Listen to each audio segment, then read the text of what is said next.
Ողջույն, TikTok-ը դարձյալ շարունակում է ներկայացնել մեր օրյա անմահ հերոսների։ Այսօր իմ հյուրն է կապիտան Իշխան Պետրոսյանի դուստրը, Մարգարիտա Պետրոսյանը։ Պահեստազորային կապիտան Իշխան Պետրոսյանը ծնվել է 1977 թվականի հունիսի 2-ին Երևանում։ Սովորել է Երևանի Համոսայանի անվան համար 70 միջնակարգ դպրոցում։ 2000 թվականին ծառայության է անցել ռազմական ոստիկանությունում, իր նվիրումի և մեծ հայրենասեր լինելու շնորհիվ հասել է կապիտանի աստիճանի։ 2016 թվականին քառօրյա պատերազմի ժամանակ ակտիվ մասնակցություն է ունեցել։ Նույնիսկ մեր հերոս տղաների մահվան լուրը ծնողներին փոխանցելն է կապիտանի ուսերին եղել, յուրաքանչյուր ծնողի հետ տառապել և զգացել է այդ ցավը։ 20 տարի ծառայել է հայոց բանակին, 2018 թվականին անցել էր թոշակի, բայց պատերազմի առաջին իսկ օրվանից կամավորագրվել էր ռազմաճակատ մեկնելու։ Պատերազմի առաջին օրերին տեղը չէր գտնում, ասում էր ամաչում եմ, որ դեռ Երևանում եմ։ Հասավ նպատակին, գնաց ու կամավորագրվեց Մաշտոցի զինկոմիսարիատում։ Նա պատերազմի դաշտ մեկնեց այն պարզ գիտակցումով, որ սա հասարակ պատերազմ չէ, սա տարածքային կոնֆլիկտ չէ, այլ գոյության պայքար, հայրենական պատերազմ, որտեղ որոշվում է մեր բոլորիս հայ մնալու իրավունքը։ Հոկտեմբերի 3-ին գնաց պաշտպանելու Ջաբրայել դիրքերը։ Ընկերները պատմում են, որ առնաքամ լինելով դեռ մի բան էլ տղերքին էր փրկում։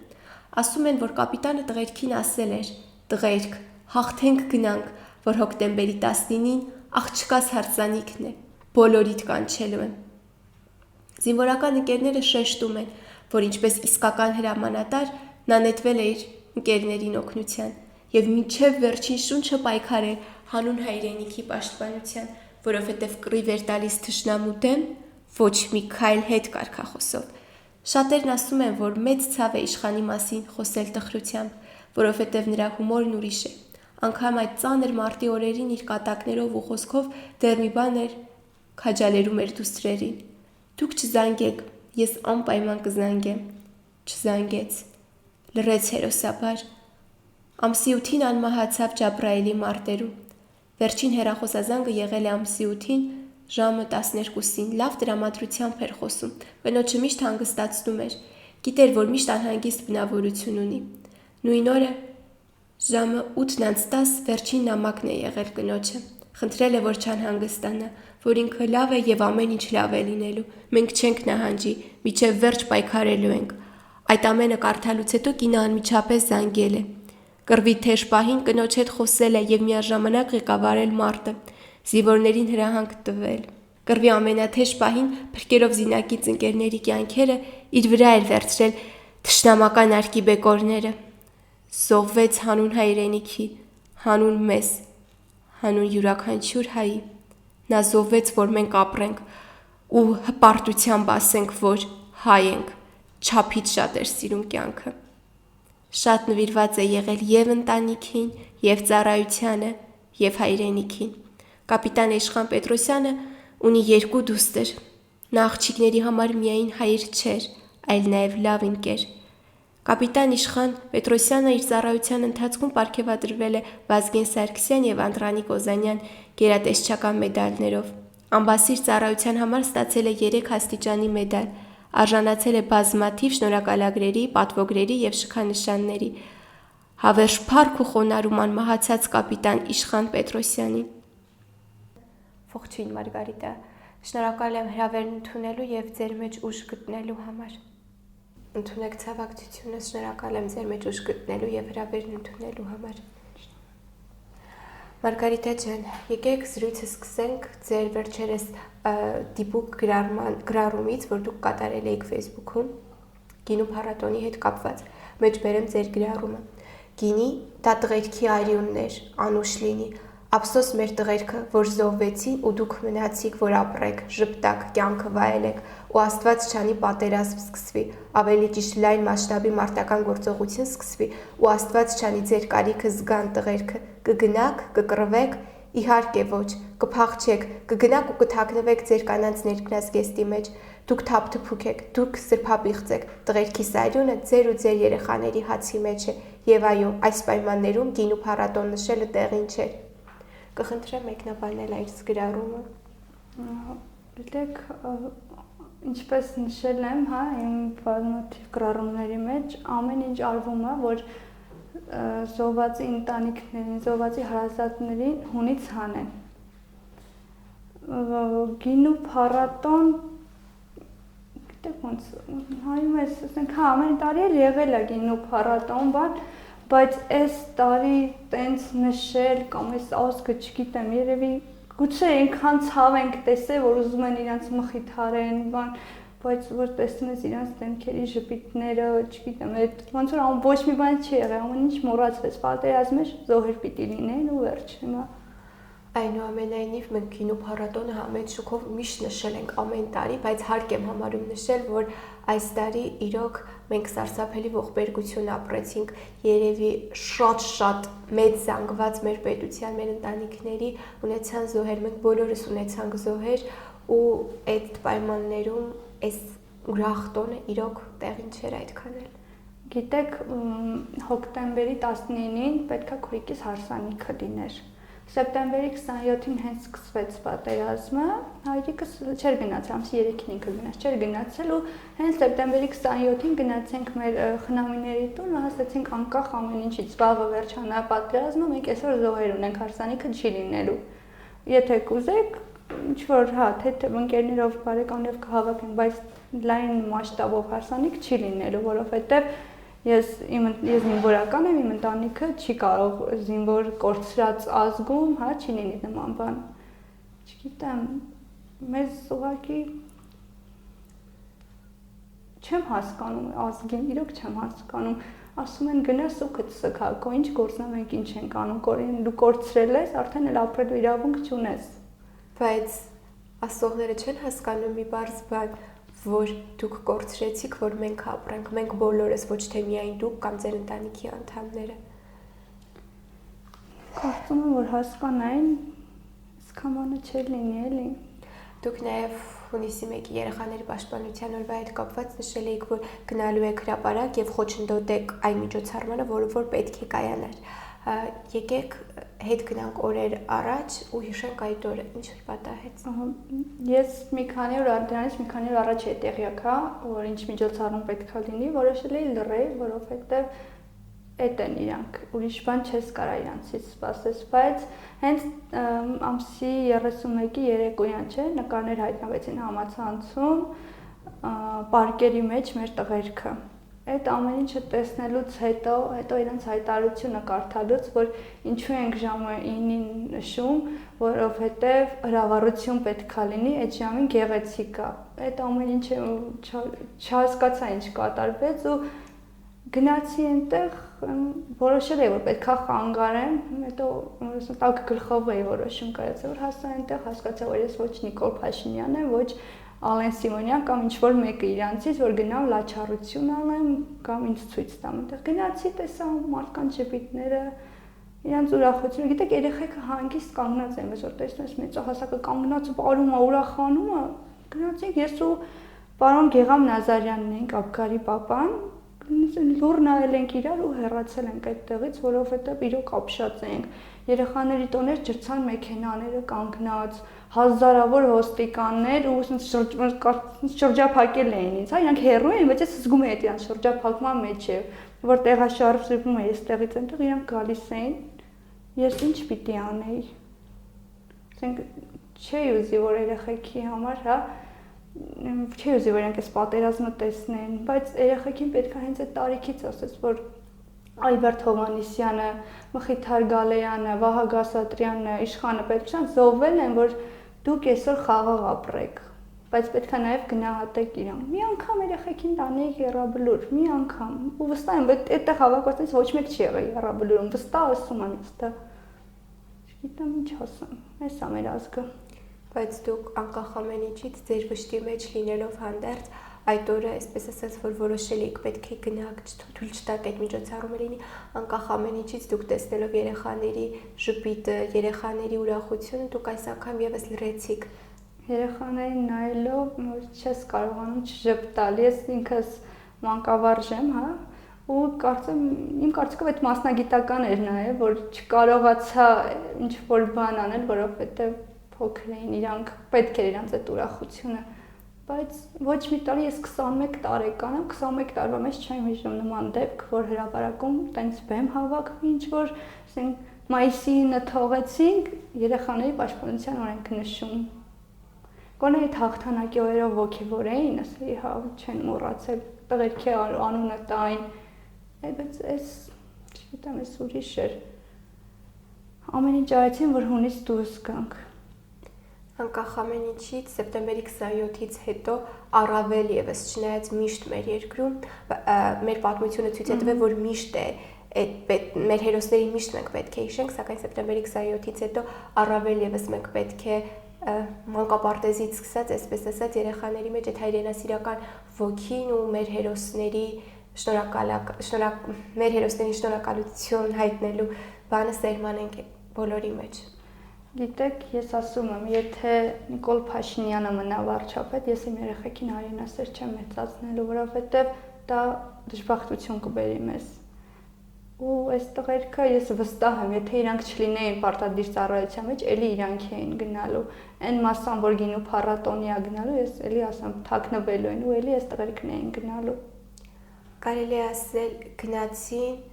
զոհվեցին հանուն մեզ բոլորիս, պաշտպանեցին մեզ, որ մենք այսօր կարողանանք այստեղ խաղաղ ապրել, ընտրյալները։ Գիտեք, նայում եք, այնպիսի հրամանատարներ կորցրեցինք, ովքեր բանակի համար ամեն ինչ կանեին, ովքեր հենց բանակի մարդիկ են, հա, ընտանիքը մեկ կողմ էր, հայրենիքը մի ուրիշ կողմ, ու որ հիմա ասում էինք թող շուտ ստորագրեր, մեր տղերքն էլ հետ գային, ոչ մի զոհ չտայինք, այդքան էլ իմ պապան կամ Վահագն Ասատրյան հաստատ համամիտ չէին լինի, որտեղ կասեմ մենք կգնանք, կկռվենք, ոչ մի հող էլ չենք տա, եթե չգիտեմ, եթե լինեին, տենց կասեին ու եթե չլիներ դավաճանություն, կարծում եմ գոնե չգիտեմ, չենք հասնի 5000-ի էլի։ Այնուամենայնիվ ոչ մի զինվոր, ոչ մի սպա չպարտվեց, որովհետև իրենց ուժերի ներածին չափով միջև վերջ պայքարեցին։ Թեկուզ իրանք գնացին, այնտեղ տեսան, որ չկա ոչ մի բան, բայց ոչ մի րոպե չեն բողոքել։ Ես ում ճանաչում եմ, որ խոսում ենք, Եռաբլուրում գիտեք, երեկոյան 7-ից հետո որ գաք, բոլորս այնտեղ նստած զրուցում ենք, պատմում ենք մեր տղերքից ու ոչ մեկ չի բողոքել, չի ասել ես զենք չունեմ, ուտելիք չունեմ կամ ոչ մի ձև չեն բողոքել տղերքը։ Չգիտեմ, ափսոս էին իրանք։ Մարգարիտա ջան, գիտեմ դժվար է, բայց կխնդրեմ հիշեք ձեր հայրիկի մասին եւ պատմեք իր մասին։ Արդյոք հեշտ էր լինել կապիտանի դուստր։ Պատվաբեր էր։ Աչքս բացել եմ, պապան զինվորական ա եղել։ Աչքս բացել եմ, իմ պապային համազգեստով եմ տեսել, ինքը մենք տան մեջ դրվածքը ուրիշ ձև էր, ոնց ապրում էր Զորամասում զինվորը, այնպես մենք մեր տանը, պապան առավոտ 8-ին գործի էր գնում, շարված իրան ճանապարհում ենք, 6-ին վերադառնում էր, էլի շարված դիմավորում ենք, չգիտեմ, չափից շատ հայրենասեր էր ու հիշում եմ պատերազմի օրերին նախ քարորիա պատերազմին որ գնաց մի ոտքով էստեղ էր, մի ոտքով սահմանին կռվում էր ու զոհված տղերքին ինքն էր սև թուղթը ինքն էր տանում ու այդ իր համար շատ ծանր էր ամբողջ արաբկիրի տարածքի զոհված տղաների այդ վատ լուրը հայտնելը իր ուսերին էր ու ամեն անգամ որ տուն էր գալիս այդ ամեն ինչից հետո հաց ուտելուց արցունքները ափսեի մեջ էր ու այդ ամեն ինչը ես տենալով չգիտեմ ինձ ինքը չափից շատ հայրենասեր ա մեծացրել ու ահագալի որ մեղադրում եմ որ ես այս ազգի համար ափսոս էինք մենք որ սենց ենք մեծացել որովհետև չենք գնահատվում պատերազմը որ սկսվեց սեպտեմբերի 27-ին ասում էր ամաչում եմ երեխեք ջան ամաչում եմ որ գալիս եմ աշխատանքից տուն այդտեղ բոլորը գիտեն որ ես սպա եմ եղել ամաչում եմ որ գալիս եմ մտնում եմ շենք ինձ տենում են ու ես զինվորի կողքին չեմ հետո որ գնաց ես էի միշտ իր հետ կապի մեջ, իմ պապայի հարաբերությունները լրիվ ուրիշ ձև էր, տան տղեն ես էի, երկու քուրիկ ենք, տան տղեն ես էի, ոչ մի քայլ առանց իրար չէինք անում, ես ու պապան, որ գնաց իմ հետ էր կապի մեջ, որ զանգում էի, ասում էի, հա, պապ, ինչ կա, ասում էր, ամեն ինչ շատ լավ է, միրգը հասել է, միրգը ադրբեջանցիների նկատի ուներ ու հեսա մենք հաղթելու ենք գանք։ Տենց ինձ ասում էր քիչ զանգի, ես հեսա բան կանեմ, կհասնեմ Ալիևենց տուն, Մերիբան Ալիևայի համարով քեզ կզանգեմ, խոսք եմ տալիս։ Խոսքը սկսեցի քիչ զանգել,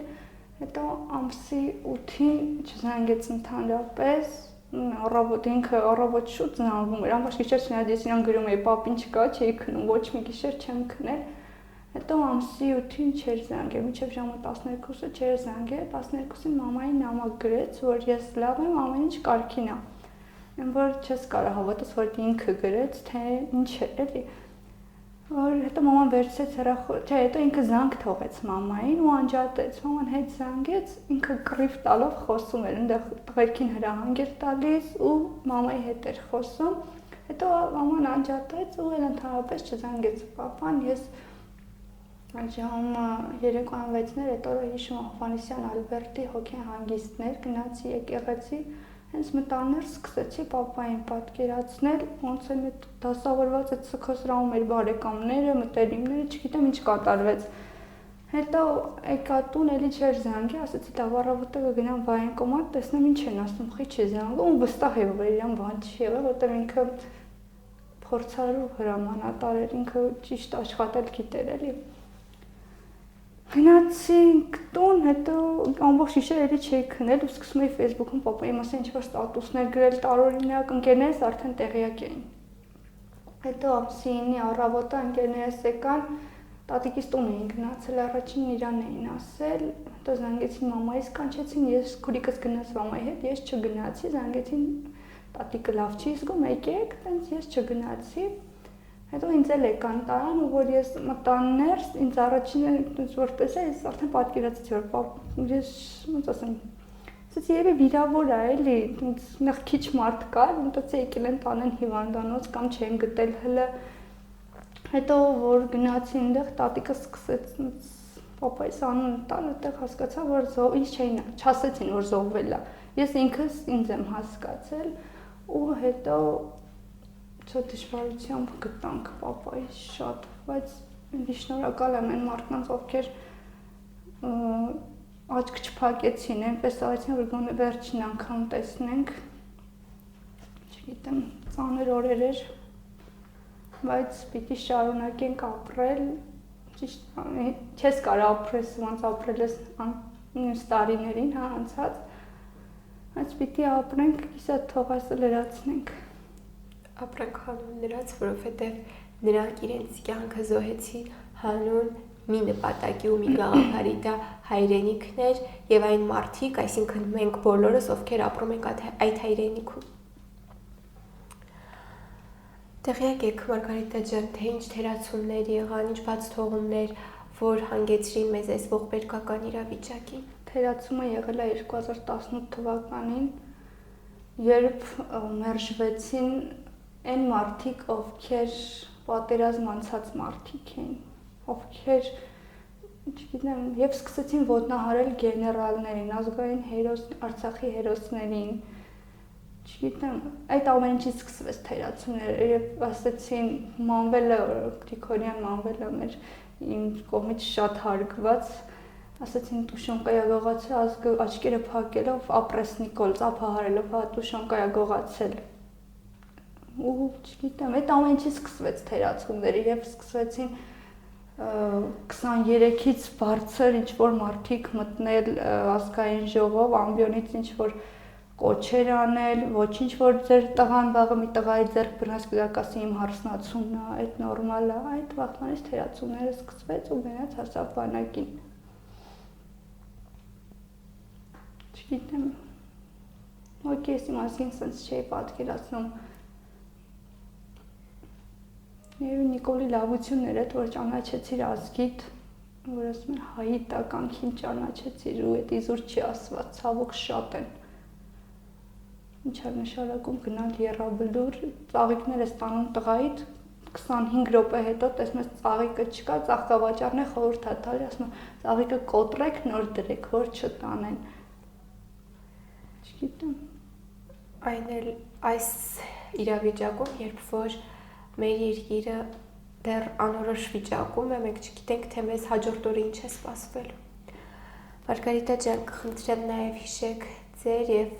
ձեր հայրիկի վերջին խոսակցության մասին։ Ինչ ասաց նա։ Հիմնականում քիչ զանգում էի, բայց շատ գրում էի պապային, այդ իր վերջին ասած, որ ասաց ես կզանգեմ Ալիևայի համար, բայց ասացի լավ, ես չեմ զանգի, կսպասեմ, բայց գրում էի իրան։ Ինքը չէր կյանքում չէր բողոքի, ինքը ասում է ամեն ինչ լավ է, հեսա հաղթելու ենք գանք, օրքորիկի հարսանիքը անենք, տղերքիս էլ հետս եմ բերելու ու ինքը որ սկզբում պատերազմը պիտի սկսվեր, ինձ ասում էր ես չեմ գնալու, ես գնալուց առաջ Նիկոլին գցելու եմ դիմացս ու տանեմ, պապան 18-ից ասում էր պատերազմ անելու, ասում էր այս մարդը ազգի, հայ ազգի հանդեպ հակակրանք ունի, ինքը եկել է բնաջնջի ազգին, ու որ տենց ասում են իրա հետ սա խվիճում էին, չկա տենց բան, դու չգիտես, ու վերջին խոսակցությունը, որ հեսա հաղթելու ենք գանք, ինքը մենակ է տեր ասում, դուք խելոք մնացեք, լավ եղեք, ուշադիր եղեք, հաղթելու ենք գանք։ Նաև գիտեմ, որ ձեր հայրիկը ասել էր տղաներին, որ արագացնենք, մինչև հոկտեմբերի 19-ը վերջացնենք, որ բոլորով միասին գնանք ու մասնակցենք աղջկա հարսանիքին։ Ասում էր չզովեք, հանկարծ ոչ մեկը չզովեք, ինչ չդավաճանեք ու մենք էլ ես ու իմ ընկերը իրան ճանապարհելուց ասացինք, թե հետ չգաս դու դավաճան ես լինելու ու հետո որ դեպքի մասին իմացանք, խի ասացինք նման բան, որ չգիտեմ, էլի չէի պատկերացնի, որ սենց կլիներ։ Շնորհակալ եմ Մարգարիտա ջան ձեր մեջ ուժ գտնելու եւ հրավեր ընդունելու համար։ Ես եմ շնորհակալ հրավերի համար։ Ապրենք արժանապատիվ, հավերժ փառք մեր օրյա հերոսներին, կհանդիպենք։